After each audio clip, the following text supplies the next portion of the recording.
The first man looked at Mabel Rose Whitestone as if the dust had brought him bad news. He stood behind the counter of Pike's Dry Goods, with both hands pressed flat on the scarred wood, his mouth opening and closing before any words came. Behind him hung bolts of calico sacks of flower lamp wicks, coffee tins, and the tidy little life he had promised her in 4 careful letters. He had written of marriage as if it were a room already swept and waiting.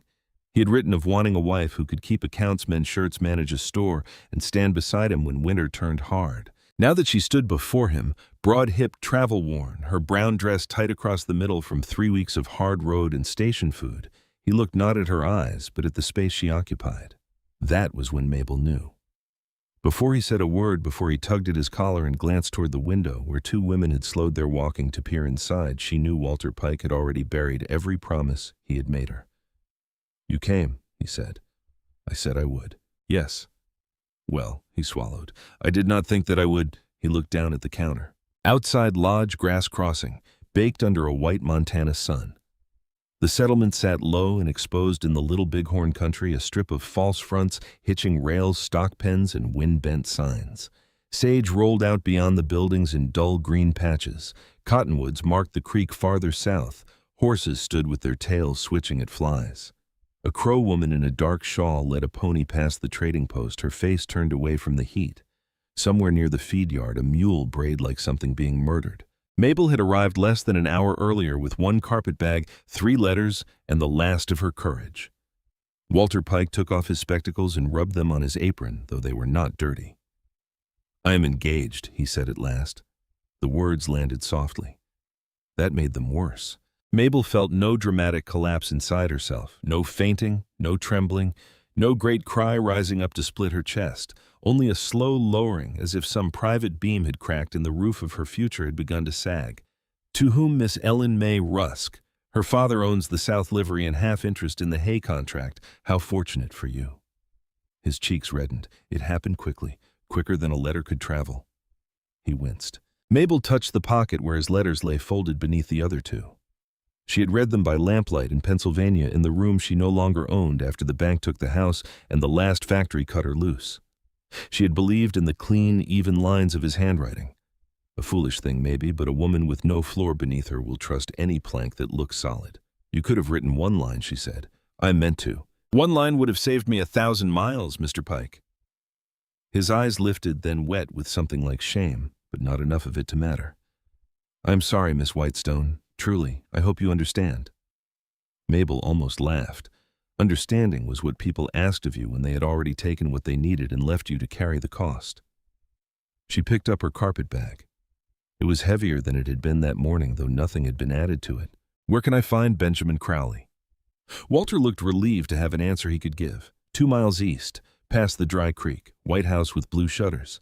Mabel turned and walked out. The bell above his door gave a bright little ring, cheerful as a lie.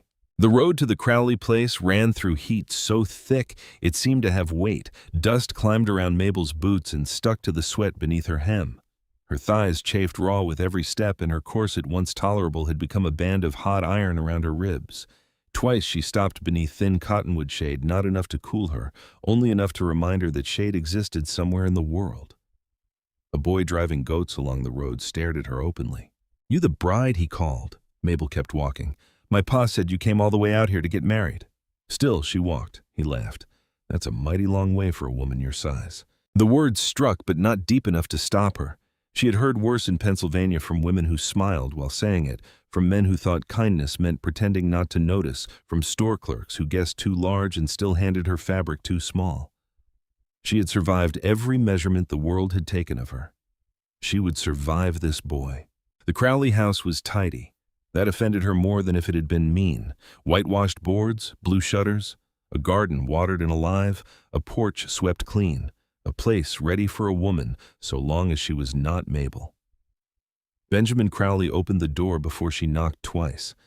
He was younger than Walter, broad-shouldered, sunburned, with soft eyes that made his weakness look like kindness until you stood close enough to see the difference. "Miss Whitestone," he said. "Mr. Crowley." He stepped outside and pulled the door nearly shut behind him. Through the narrow opening, Mabel saw an older woman in black, thin as a fence slat, watching with a mouth pinched tight enough to cut thread. "I was going to write," Benjamin said. Mabel shifted the carpet bag from one hand to the other. That seems to be a common intention in this territory. His face flushed. My mother came from Missouri last month. She has concerns. The door opened wider. Concerns, the older woman said. Her eyes traveled over Mabel from bonnet to boots and lingered where cruel eyes always lingered. A woman built like that will not last one winter out here. Frontier life is not a parlor chair and jam biscuits, Mama Benjamin murmured. Mabel looked at him. Did you mean what you wrote? He glanced at his mother. There was her answer. You wrote that you wanted a partner, Mabel said.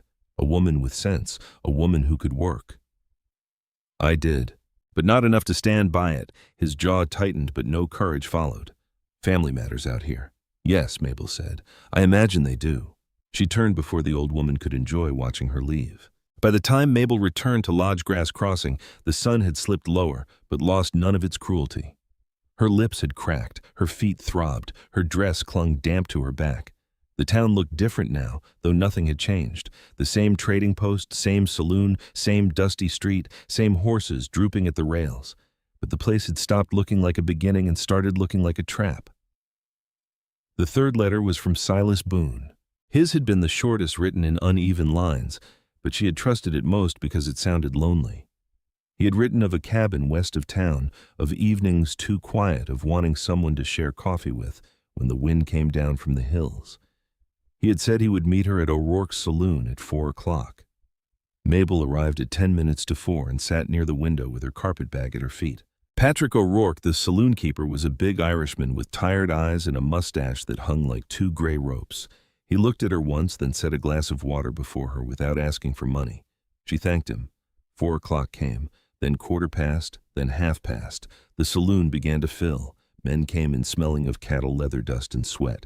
Their voices rose around her. Cards slapped tables. Glasses knocked wood. Laughter gathered and broke. Patrick finally came over, wiping his hands on a towel. You waiting on Silas Boone? Mabel looked up slowly. Yes. His face changed. Not surprise, not pity exactly, something sadder because it had already known the answer. Boone left 3 days ago, he said. Headed west. Idaho, maybe farther. He knew I was coming. Patrick's jaw shifted. I expect he did. The room did not go silent. That would have been kinder. Instead, the knowledge moved through it in pieces from man to man, mouth to ear, smirk to whisper. Mabel heard her own story being born without her permission. That's her. Pike passed Crowley, too. Boone ran clear out of Montana. Can you blame him, big woman like that, coming in with wedding ideas? Mabel sat still, both hands around the water glass. 3 men had looked at Mabel Whitestone and decided she was too much woman to want and not enough woman to keep. She did not cry, not in front of them, not while their laughter waited with open hands. Patrick leaned close. You got a place tonight, number, money, no. He nodded once, as if those were ordinary facts and not the last boards falling out from under her. Storeroom out back has a cot. It smells of barley and lamp oil, but it's clean enough. I don't take charity. Good. I need my porch swept in the morning. Consider it wages paid early. She studied him. He did not smile, which helped. All right, she said. That night, Mabel lay on the storeroom cot, fully dressed, her carpet bag held against her belly like a shield. Through the wall came the saloon's noise boots, laughter bottles, men turning her ruin into entertainment. She stared into the dark and thought of Pennsylvania, of the house, gone to the bank, of her mother's cracked teacup wrapped in cloth at the bottom of her bag, of 3 letters folded over promises that had not survived the sight of her. Still, she didn't cry. Morning came gray-blue and cold before the heat returned. Mabel rose, washed her face in a tin basin, pinned her hair with aching fingers, and swept Patrick O'Rourke's porch so hard dust flew off the boards in angry clouds. When she finished, Patrick brought coffee and a biscuit. You got skills besides punishing floorboards? He asked. I can cook, sew, keep accounts, read and write, manage a household, 10 children, stretch $1 until it begs for mercy. His mustache twitched. There's a man north of here. Caleb Red Elk, rancher, widower, Crow family on his mother's side, cattleman by trade. Wife died of fever 2 years back. Left him with 2 children and a ranch coming apart board by board. Mabel held the coffee cup still. He was in here last week, Patrick continued, talking like a man who hated every word leaving his mouth, said he needed a practical wife. Not romance, not sweetness, someone to help with the house, the children, the books. Legal arrangement, he called it. A wife hired like a broom, Mabel said. Maybe, but he pays his debts, doesn't beat his horses, and grief has made him silent, not mean. That counts for something out here. Mabel looked toward the feedlot where wagons had begun lining up in the sun. What does he look like? Tall, dark hair going gray, eyes like he's expecting bad news even on a clear day. Mabel set down the cup. Her feet still hurt. Her pride hurt worse, but hurt was not death and shame was not a roof.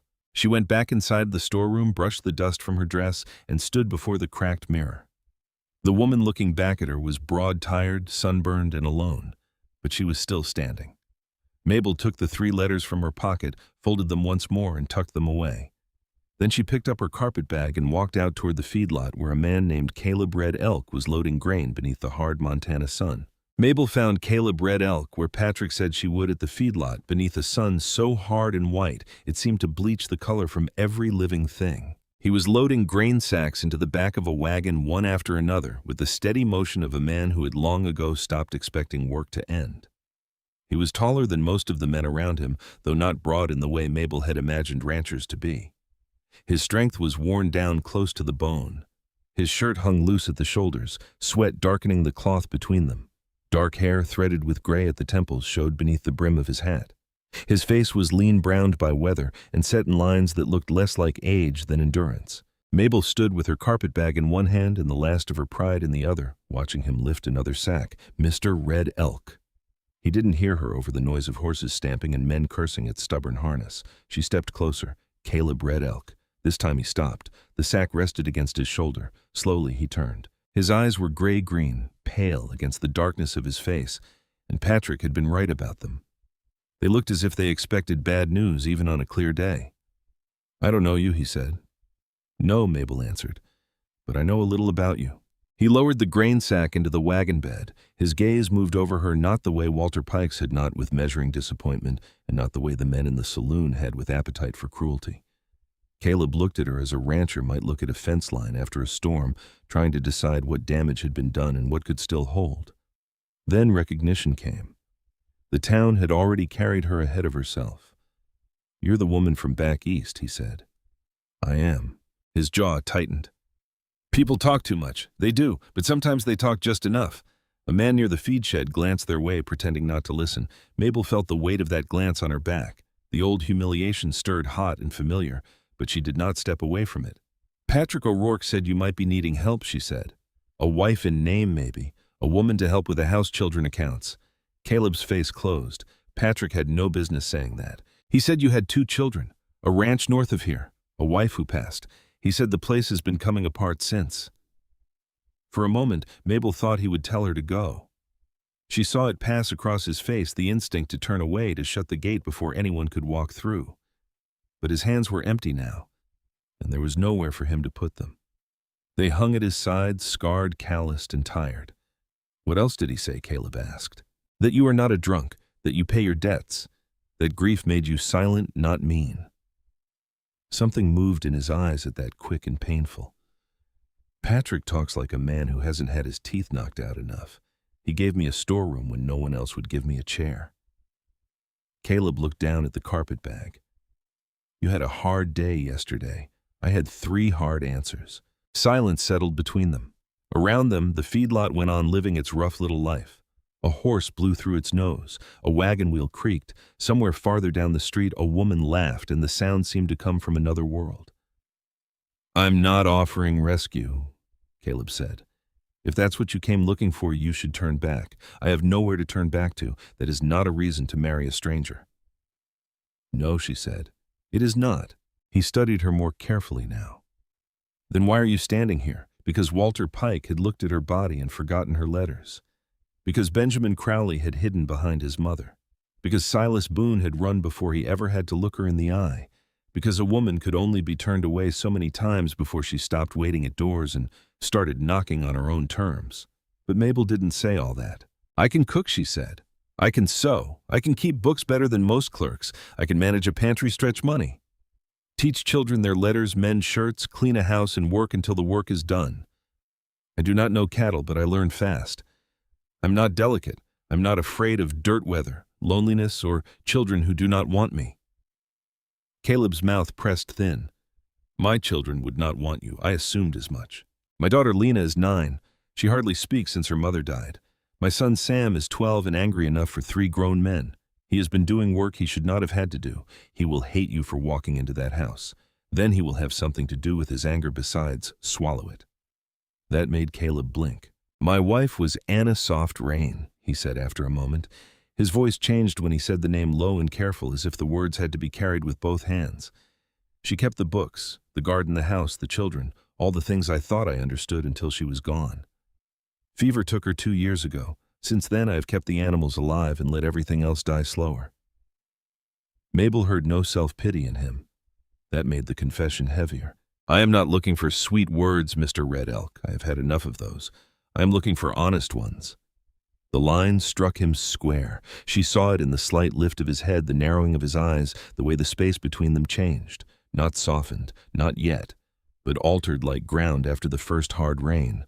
"Honest ones," he repeated. "Yes." Then, here they are. The ranch is failing. The roof leaks over the north side of the barn. The tax bill comes due before winter. The pantry is thin. The children are worse off than I admit to anyone. I need help. I hate needing it. I do not know how to be a husband anymore, and I'm not sure I was ever much good at speaking kindly. If we marry, it would be legal protection and practical arrangement. You would have a room of your own, no expectations beyond work decency and the children's care." Mabel looked at the wagon, the grain sacks, the tired horses hitched beneath the sun. There was no romance in it, no flowers, no music, no man promising to cherish what he had not yet learned to see. It was the most honest offer she had received since leaving Pennsylvania. When she asked, Caleb watched her for a long breath. "There's a justice at the land office. Today I need to get back before dark." A laugh nearly rose in Mabel's throat, not because it was funny, but because the practical ugliness of it felt almost merciful. 3 men had wrapped cowardice in pretty letters. This one offered a failing ranch and 2 grieving children beside a wagon full of grain. "All right," she said. "Today." The land office smelled of pipe tobacco dust and old ink. The justice of the peace squinted at them over spectacles, then at Patrick O'Rourke, who had come along as witness with his sleeves rolled and his expression solemn enough to look unnatural on his face. The clerk stared at Mabel, then looked away too late. She signed her name carefully, Mabel Rose Whitestone. Then beneath it, the justice told her to sign as Mabel Rose Red Elk. Her hand paused. The name looked strange before it was even written, like a dress cut for another woman. Then she wrote it. Caleb signed after her, his handwriting cramped and heavy. When the justice said he could kiss the bride, Caleb looked at Mabel, and Mabel looked at Caleb. Neither moved. They nodded at each other, and Patrick coughed into his fist as if hiding a smile. That was the wedding. They rode north with her carpetbag wedged between sacks of grain. Lodge Grass Crossing fell behind them, the saloon shrinking first, then the dry goods store, then the whole settlement becoming a smear of wood and dust against the valley. The land opened wide. The road followed a creek lined with cottonwoods whose leaves flashed silver in the wind. Sage brushed the wagon wheels. Far ridges sat blue and still beneath the sky. They passed 2 crowboys riding bareback, laughing as their ponies kicked up dust, and Caleb lifted one hand in greeting. One boy called something in Apsaluk, and Caleb answered briefly. His voice carried differently in that language, not softer exactly, but older. "The children do not know," he said after a while. Mabel turned toward him. "You did not tell them you might come home married. I did not know I would. That will not comfort them." "No. What will you say?" "The truth. Adults say that when they mean the smallest piece of it." His hands tightened on the reins. Then, to her surprise, the corner of his mouth moved. Not a smile, the ghost of one.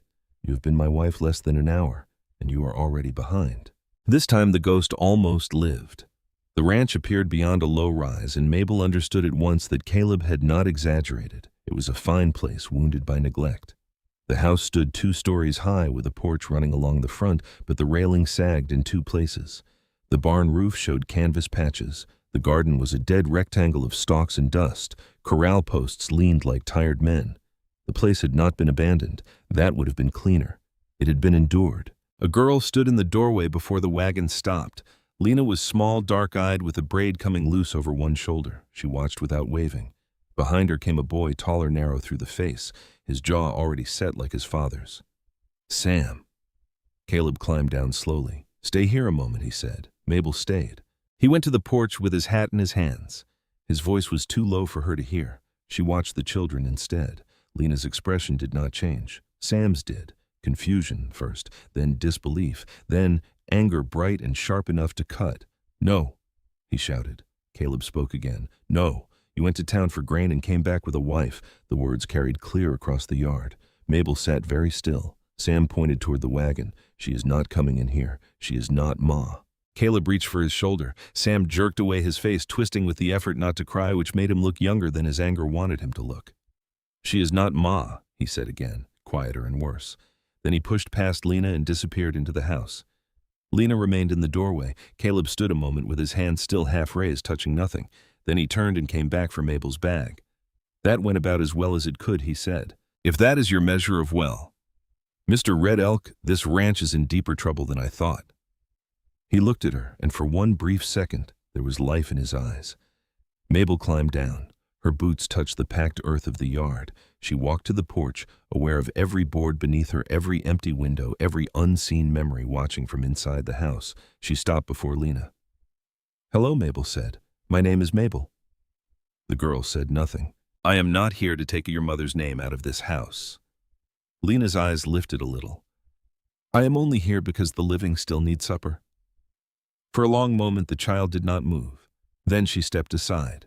Inside the house smelled of dust, old grease, cold ashes, and sorrow. Dishes stood crusted in the basin. Boots and coats lay tangled near the door. The pantry hung open, its shelves disordered. Yet beneath all that Mabel saw strong bones, good timber, a carved stair rail, quilts folded with care once.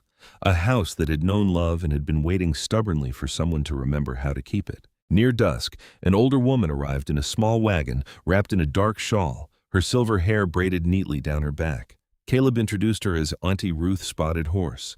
She studied Mabel with eyes that had buried many judgments before speaking any. "Anna was my kin," Ruth said. Mabel nodded. "Then I'm sorry for your loss." "It is not a loss that ended." Ruth looked toward the kitchen where Lena stood silent in the doorway and Sam's footsteps moved angrily overhead. "It is still walking around this house. I know. Do not try to stand where Anna stood," Ruth said quietly. "Stand where there is empty ground." Mabel held those words in the center of herself. That evening she found potatoes, eggs, a jar of preserved tomatoes, and enough flour for biscuits. Lena came near while Mabel worked, saying nothing. Mabel held out the tin of lard. "Would you grease the pan?" The girl hesitated, then obeyed with solemn care. At supper, 4 plates sat on the table. Caleb lowered himself into his chair as if unsure whether he was allowed to trust the sight of food set out properly. Sam came down last. His eyes avoided Mabel until anger forced them back to her. "You do not belong here," he said. The room went still. Mabel set down her fork. "You are right. I do not belong here yet." His eyes narrowed. "This is our house," he said. "Our family, my mother's kitchen. You do not get to come in here because Pa signed some paper and start touching her things," Sam Caleb warned. "No." The boy's voice cracked. "She is dead and everybody keeps acting like if enough time passes that will stop being true. It will not. She is not coming back and this woman cannot fix that." Then he shoved away from the table and ran out the back door. The barn door banged a moment later. Caleb rose. "Wait," Mabel said. His face hardened. "He is my son."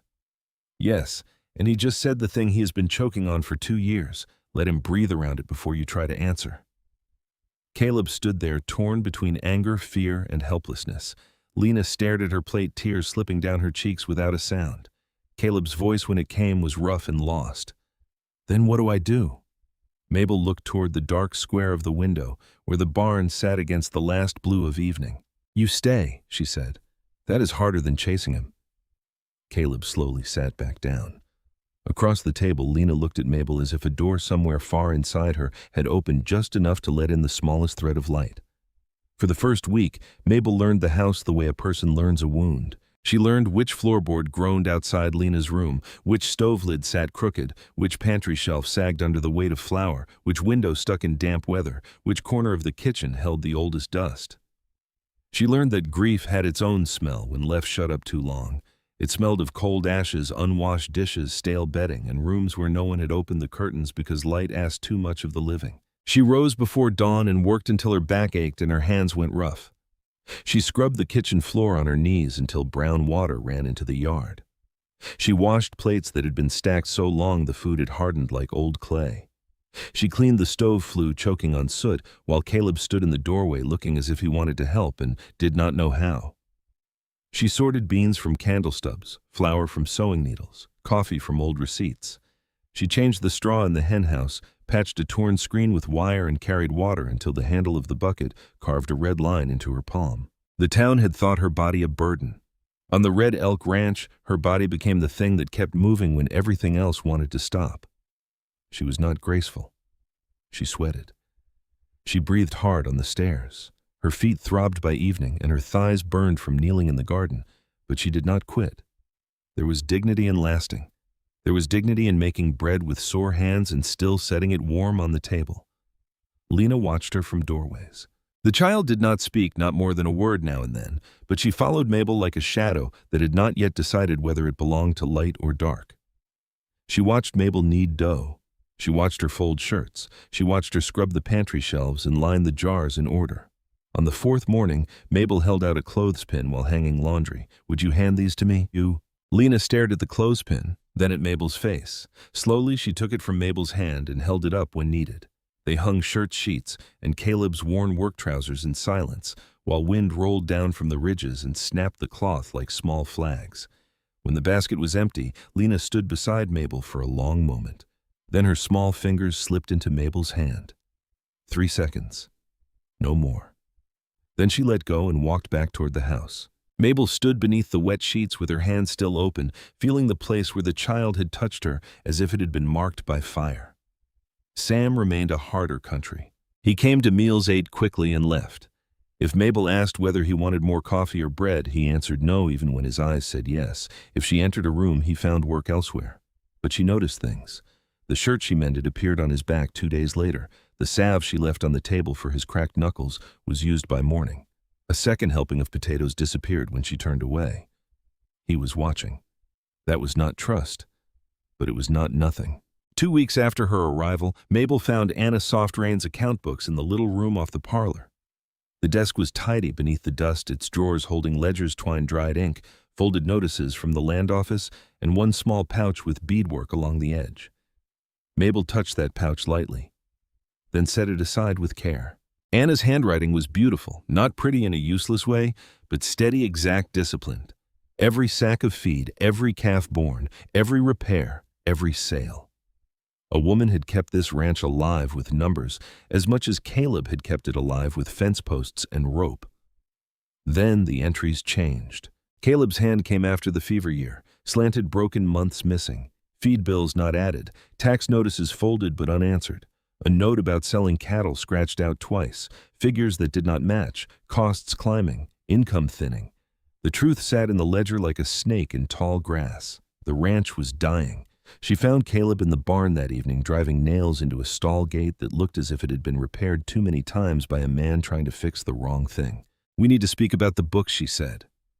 His hammer paused, then struck again. "Not tonight." "Yes, tonight." He looked at her, then jaw tight. "I know they are bad." "No, you know they are unpleasant. You do not know how bad." The hammer came down hard. "I said not tonight. You have a tax bill due before winter. Your feed costs are wrong by near a quarter. Half the herd is old. The barn roof will not hold snow. You have not sold when you should have sold, and if you wait longer, the market will punish you for pride." His face darkened. "You have been in my house 2 weeks, and your books have been in trouble 2 years. The silence rang louder than the hammer. Caleb set it down slowly. "Anna handled those things." "I know. She handled them well." Pain passed through him, sharp and visible. "I did what I could." "No," Mabel said, not cruelly, but without softness. "You did what you could bear to look at. That is not the same." His hands closed on the edge of the stall gate until the wood creaked. "You did not fail because you needed help," she said. "You failed because you pretended you did not." For a moment she thought he might order her from the barn. His eyes went cold, then wounded, then tired beyond anger. Outside, a horse stamped in the corral. Wind brushed loose hay along the floor.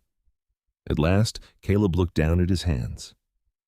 What would you do? Mabel breathed once. Sell 6 head before winter, maybe 7 if the prices hold. Renegotiate the feed contract in town. Patch only what must survive snow. I can take in mending from nearby ranches. Laundry too if I have soap enough. We pay the tax first, pride after. He gave a short, humorless laugh. Pride after. It is cheaper that way. His mouth moved as if he had forgotten how near a smile could come to a man and still not be one. The books are yours, he said. Do what you need. That night, Mabel sat at Anna's desk until the lamp burned low. She worked through figures, corrected sums, wrote lists, planned repairs, and felt the quiet presence of the woman who had sat there before her. She was not taking Anna's place. Auntie Ruth's words held steady in her mind. She was standing where there was empty ground. The fever news came 3 days later. Doc Amos Blackwater rode in near sundown. His horse lathered his coat dust gray, his face lined with the kind of weariness that comes from carrying bad news from house to house. Caleb met him in the yard. Mabel came to the porch, wiping her hands on her apron. Fever's moving through the valley, Doc Amos said. Started near the lower creek. High heat, wet cough sweats. Looks too much like the one from 2 years back. Caleb went still, not frightened in any ordinary way. Empty, as if the man inside him had stepped backward into a dark room and shut the door. Mabel saw it. She saw Lena standing behind the curtain, eyes wide. She saw Sam by the barn pretending not to listen and listening with his whole body. Doc Amos handed Mabel a small packet. Quinine. Not enough, but it is what I have. Boil water. Wash hands. Keep the children close. Air the rooms. Burn soiled cloth if it comes to that. Send for me early, but if the creek rises or another house is worse, I may not get here fast. Mabel took the packet. Understood. Caleb said nothing. That night and the days after, Mabel made the house a fortress. Every pot of water was boiled. Every surface was scrubbed with vinegar until her fingers split. Sam was forbidden from visiting the neighboring spread. He argued until his voice broke. I'm not sick, he said. Ma let me go out last time. The room turned cold. Caleb's face drained. Your mother would have nailed every door shut if she believed it would save you. Do not use her name to fight against being kept alive. Sam stared at him, hurt and furious, then left without slamming the door. That was worse. For 7 days, no one fell ill. On the 8th evening, Lena did not come to supper. Mabel found her upstairs curled on the bed, still in her dress, shivering so hard the quilt trembled around her. Her cheeks were dark red, her eyes shone with fever. When Mabel touched her forehead, heat struck her palm like an opened stove. For 3 seconds, terror took Mabel whole. Then she moved. Caleb. He was there almost at once. He reached the doorway, saw his daughter, and made a sound no grown man should have to make. His hand caught the door frame. His body stayed upright, but his eyes went somewhere else. No, he whispered. Mabel seized his arm. Water boiled. Quinine. Clean cloths. Now. He did not move. Caleb. He blinked, but still she saw the ghost in him. Anna's room. Anna's fever. Anna's last breath. Lena coughed dry and sharp. Am I going to sleep like Mama? She whispered. Mabel sat beside her and took her burning hand. No, not while I have hands left to work. That brought Caleb back enough to run. The night became a long, narrow road with no lantern at the end. Doc Amos could not come. The creek had risen and another family was down with fever. Mabel fought with what she had. Quinine in bitter water, willow bark tea. Wet cloths laid over Lena's brow and changed as soon as they warmed. Blankets pulled up when chills shook her, stripped away when the heat climbed. Sam kept the fire alive downstairs. Each time he came up for orders, his face looked younger, soot-streaked and frightened. Near midnight, Lena's cough turned wet. Then came blood bright against the cloth. Caleb stood so fast his chair fell backward. I am riding for Amos. You will not reach him. I cannot sit here and watch this happen again. He was already moving toward the door. Mabel crossed the room and caught him with both hands against his chest. Do not leave me alone with this, Caleb. Your daughter needs a father in this room, not a ghost standing in the doorway. His face broke open. The fear in him was naked and terrible. I watched Anna die, he said. I held her hand and watched her go, and there was nothing I could do. This is not that night. You do not know that. She is breathing. While she is breathing, we work. He stared at her. Slowly, raggedly, he nodded. Hold her up, Mabel said. He did. Sam came in then and stood at the foot of the bed. Is she going to die? Mabel looked at the boy at all, his anger stripped away, leaving only love with no armor. Hold her hand, she said. Let her know she is not alone.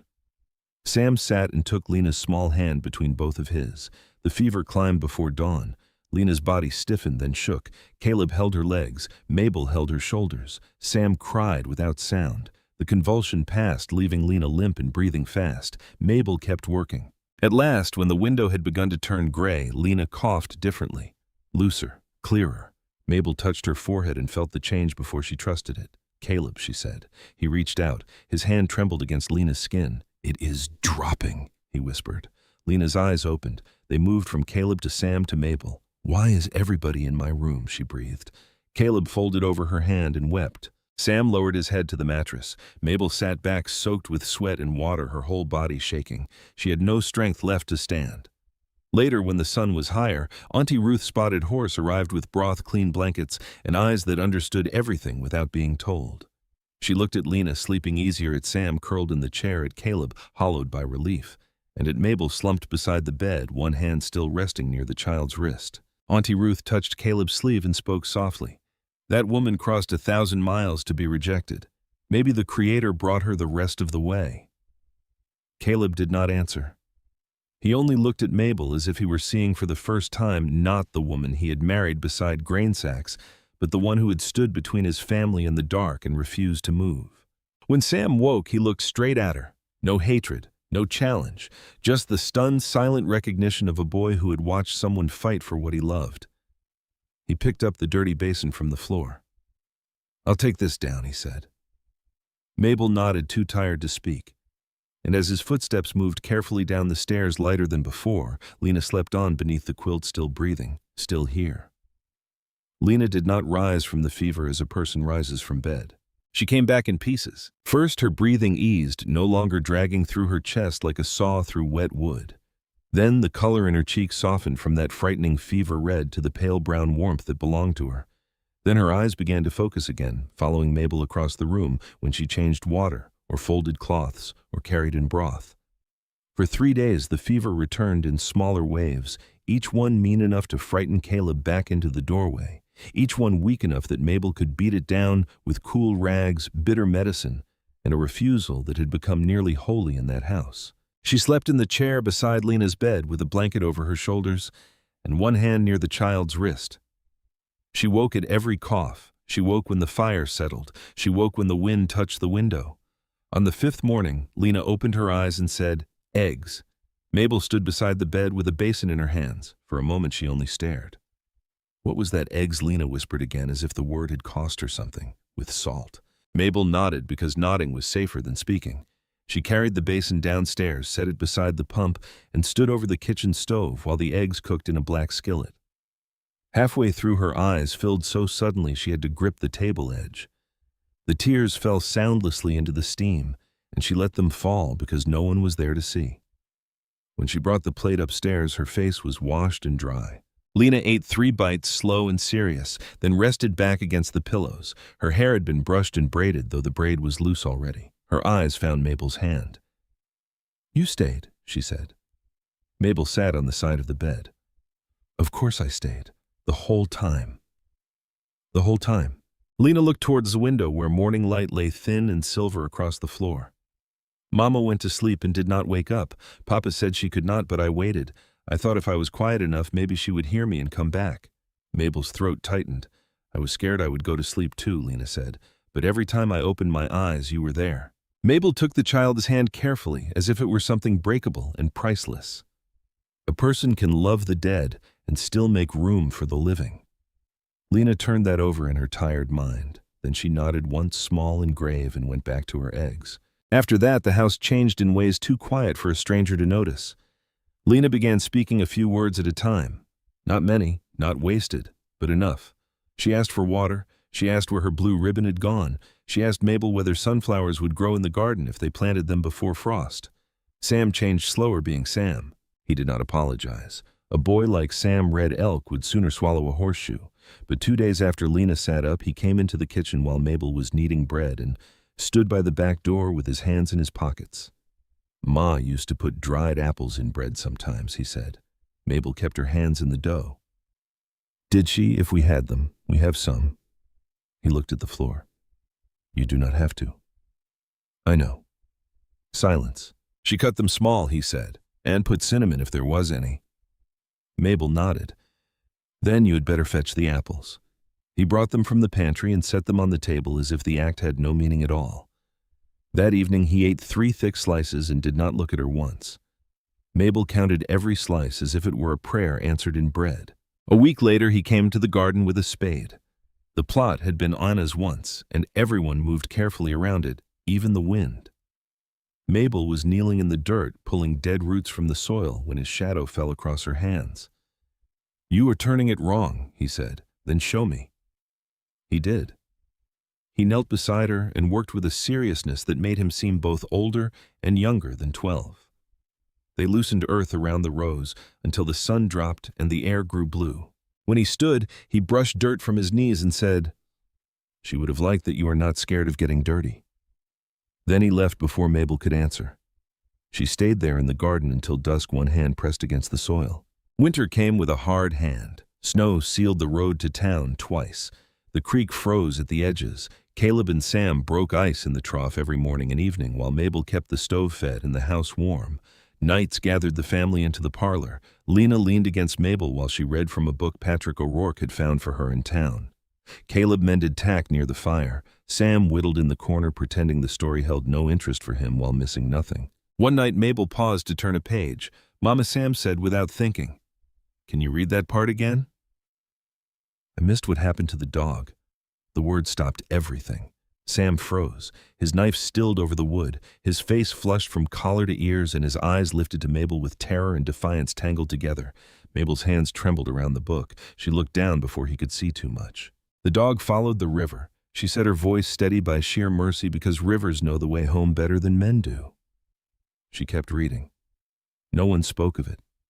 No one needed to. The word remained in the room, awkward and warm, like a new chair pulled close to the fire. Caleb was quiet that night after the children went to bed. Mabel found him standing in the kitchen, staring at Anna's old account books stacked neatly beside Mabel's newer pages. His face was half-shadowed by lamplight. "You saved us," he said. "The fever is gone. The taxes are not. I do not mean only Lena." Mabel folded a dish towel and set it down. "Caleb."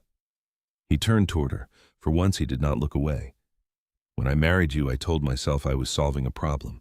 The children needed someone. The ranch needed someone. I needed help, though I hated the shape of that truth. But when Lena was burning and I was leaving that room without taking a step, you dragged me back into my own life." His voice roughened. "I thought loving you would mean betraying Anna. It does not. I know that now. You did not take Anna's place. You found the place. Grief left empty and filled it with life." Mabel stood very still. "I do not want a paper marriage anymore," he said. "I do not want to be a man who gives you a roof but not a heart.